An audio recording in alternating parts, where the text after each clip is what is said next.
ابھی میرے پاس لوگوں کی کلپس آتے ہیں کہ سعودی عرب کے بادشاہ نے امریکہ کے ساتھ یہ کیا، اتنے اس کو کروڑوں روپے کے تحفے دے دیے. میں کہتا ہوں غلط کیا. سعودی عرب کے بادشاہ کو ایسا نہیں کرنا چاہیے. امریکہ کی غلامی میں بہت ہی زیادہ آگے نکل گئے ہیں یہ لوگ، واقعی غلط کر رہے ہیں. کروڑوں روپے کے اس کو ڈونلڈ ٹرمپ کو ہدایہ دے دیے، اور اس کی تعریفیں اور پتہ نہیں کیا کیا ان کے پیچھے جا رہے ہیں. لیکن اس کے باوجود اگر سعودی عرب میں وہاں حکمرانوں کے خلاف قوم کھڑی ہو گئی تو اس کا فائدہ نہیں ہوگا، اس کا نقصان ہوگا. اس کا نقصان ہوگا. سعودی عرب ٹوٹ جائے گا، یہاں روافض کا قبضہ ہو جائے گا، حرمین ہمارے ہاتھ سے نکل جائے گا. بڑے خطرات ہیں. تو بھائی ٹوٹ رہے نہ دو کسی چیز کو، بھائی جیسے تیسے ہیں، بس زبان کی حد تک اعتراض. بھائی سعودیہ کے بادشاہ کو ایسا نہیں کرنا چاہیے تھا، لیکن بہرحال رہنے دو، کیونکہ ابھی وہاں اگر جمہوریت آئے گی تو لائے گا کون اور کس کی مرضی کا آدمی آئے گا؟ افغانستان میں جمہوریت ہے، نام کی ہے، بیٹھے ہوئے کس کے چمچے ہیں؟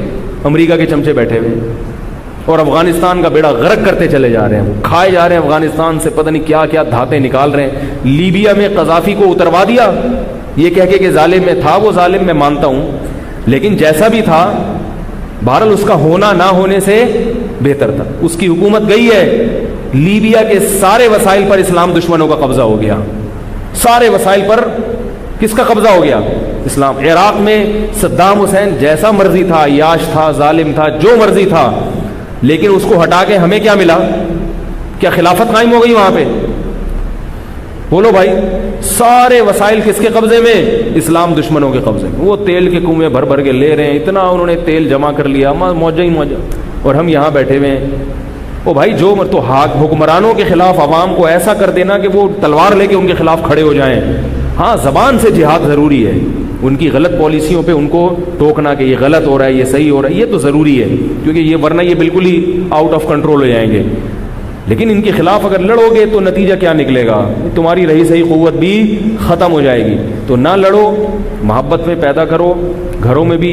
تو نبی صلی اللہ علیہ وسلم نے فرمایا ان دونوں کو عذاب کیوں ہو رہا ہے؟ کبیرہ گناہ کی وجہ سے.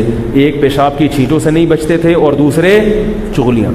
اور پھر آپ صلی اللہ علیہ وسلم نے شاخ رکھی ہری، فرمایا جب تک یہ ہری ہے لعلہ یخفف عنہما، شاید ان پر عذاب کم ہو جائے. تو اب یہاں ایک بات ہے، یہ یاد رکھو، قبروں پہ ہری شاخیں لگانا جائز نہیں ہے. یہ نبی کی خصوصیت تھی، کیونکہ کسی صحابی سے یہ ثابت نہیں ہے کہ انہوں نے قبر پہ درخت لگایا ہو یا شاخ لگائی ہو. تو یہ غلط ہے، لوگ قبروں پہ درخت لگا دیتے ہیں. درخت لگائیں گلی محلے میں جہاں پبلک ہوتی ہے. مردے پبلک کے حکم سے خارج ہو گئے ہیں. آپ کہیں گے وہاں بھی تو بہت زیادہ پبلک ہے، لیکن ان بیچاروں کو درختوں سے کوئی فائدہ نہیں ہوتا. وہ تو خود درخت کی کھاد بن جاتے ہیں بیچارے، تو جڑیں قبروں میں چلی جاتی ہیں، تو ان کو کوئی فائدہ نہیں ہے. بلکہ اور یہ قبرستان میں درخت لگانے کا ایک نقصان یہ ہوتا ہے کہ سارے ہیروئن کی چرسیوں کو وہاں چھپنے کی جگہ میں، سارے زانی وہاں پہنچ جاتے ہیں، سارے عامل اور جادوگر وہاں پہنچ جاتے ہیں. تو اب آپ جا کے دیکھو یہ اتنے گھنے قبرستان ہیں کہ اس میں مردوں کو تو کوئی فائدہ نہیں ہو رہا. مردہ تو قبر کے اندر ہے نا، اس کو تو ایئر کنڈیشن بھی لگا دو بیچارہ، اس کے لیے تو یہ دنیا ختم ہو گئی اس کا. بلکہ مردوں کو نحوست ہو رہی ہوگی ان کی، جو وہاں پر جو غلط حرکتیں ہو رہی ہیں.